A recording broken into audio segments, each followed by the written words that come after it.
नमस्कार दोस्तों। दीपावली के बाद पूरे देश में गोवर्धन पूजा बड़ी ही श्रद्धा पूर्वक मनाई जाती है। ये त्योहार काफी खास है क्योंकि इसका संबंध भगवान श्री कृष्ण से है। चलिए इस कथा के माध्यम से हम आपको बताते हैं कि इस पर्व की शुरुआत कैसे हुई और इसका भगवान श्री कृष्ण से क्या संबंध है। द्वापर युग में एक बार देवराज इंद्र को अपनी शक्तियों के ऊपर काफी अहंकार हो गया था। उनका यह अभिमान तोड़ने के लिए श्री कृष्ण ने बड़ी ही अद्भुत लीला रची थी। एक दिन श्री कृष्ण ने देखा कि ग्रामवासी किसी पूजा की तैयारी में व्यस्त हैं और स्वादिष्ट पकवान बना रहे हैं। ये देखकर श्री कृष्ण मैया यशोदा से पूछते हैं कि माँ, यहाँ सब लोग किस पूजा की तैयारी में व्यस्त हैं? श्री कृष्ण की बात सुनकर यशोदा माता उत्तर देती हैं और बताती हैं कि गांव के सभी लोग इंद्रदेव की पूजा में व्यस्त हैं।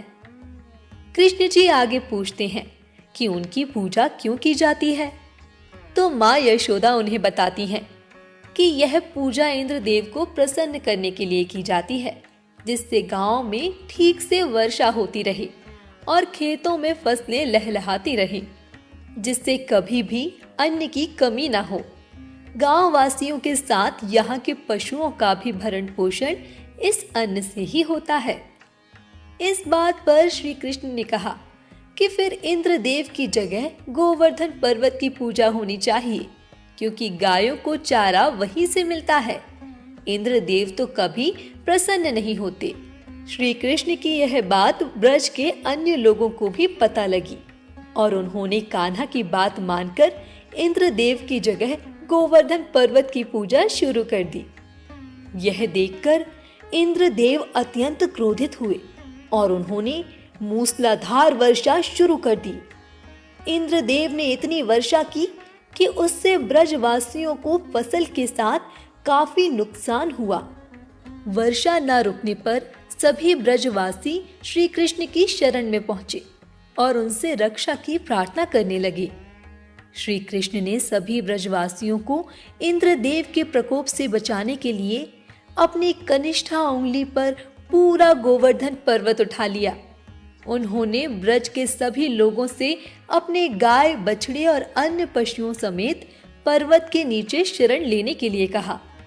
इंद्रदेव श्री कृष्ण की यह लीला देखकर और भी क्रोधित हो गए और उन्होंने वर्षा की गति को और तीव्र कर दिया।